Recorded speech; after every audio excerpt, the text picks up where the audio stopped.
Hello students, a very good morning to all students. हम लोगों ने इस चैप्टर के पिछले वीडियो में हम लोगों ने कॉन्स्टिट्यूशन के बारे में पढ़ा था, रोल और importance of constitution in a democracy के बारे में पढ़ा था, what are laws and why is there the need for them, हम लोगों ने इसके बारे में पढ़ा था, and what would happen if there were no restriction on the power of the elected representatives, हमने इसके बारे में पढ़ा था। Now we will study ideals of the Indian Constitution. तो ideals of the Indian Constitution हमारे देश को फॉरेन इम्पीरियलिस्ट से आज़ाद करने के लिए हमारे स्वतंत्रता सेनानियों को लंबी लड़ाई में भाग लेना पड़ा। The preamble has great importance because of the fact that it not only declare the form of the provisions but also the main objectives of the Indian Republic. Students, it is very important you should learn preamble because in every exam the question can in the question paper you will find that write preamble of constitution.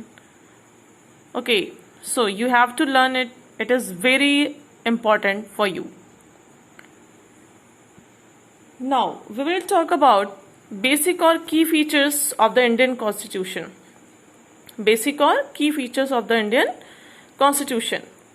सबसे पहले तो हम बात करें तो ये देखेंगे कि the Constitution of India is largest. The Constitution of India is longest written constitution in the world. Clear? The Constitution of India is longest written constitution in the world. और हम देखेंगे कि like the Constitution of the United States of America, the Indian Constitution is a written one and is available in a book form. Now the second point is partly rigid and partly flexible. हमारा जो संविधान है वो कठोर भी है और लचीला भी है. The Indian Constitution combines the rigidity of the American Constitution and flexibility of the British Constitution. The third point is federal in structure and unitary in spirit. Federal in structure कहने का मतलब क्या है? अगर हम देखें तो the main federal features of the Indian Constitution are as follows. There is a division of powers between the union or center or on the one hand and the units or states on the other. Secondly, the Indian Constitution is both flexible and rigid. The division of powers between the center and the states has been put in black and white. An independent judiciary or the Supreme Court has been set up in India to settle disputes between the center and the states or between two or more states. Now we will talk about parliamentary form of government.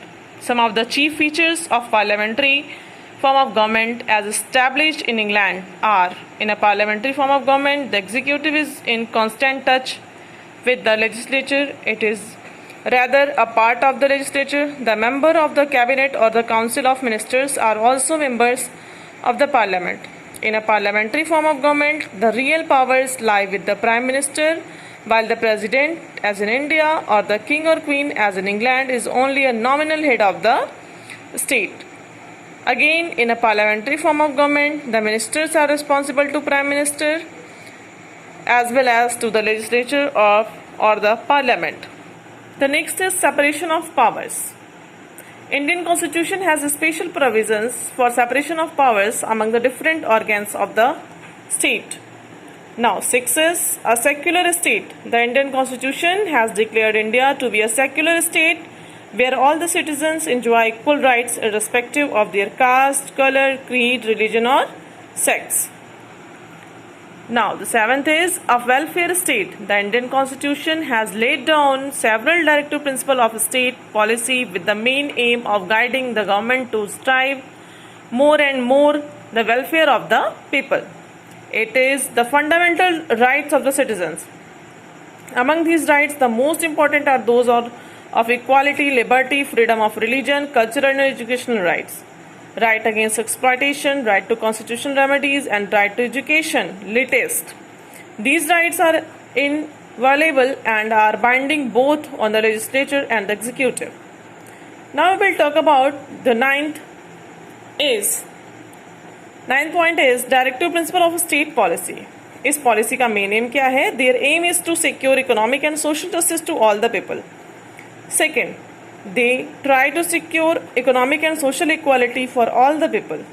Third, the aim at promoting international peace and security. Fourth, they aim to establish a welfare state in India. ये है directive principle of state policy के एम. This is very important, you have to learn. 10th, independent judiciary. Our constitution makers established an independent judiciary in India. Clear? Now this is all about of this lecture. You have to read thoroughly this chapter, and if you have any confusion, any problem, you can ask frankly on my number. Students, thank you and have a nice day, and please like, share and subscribe my channel. Thank you.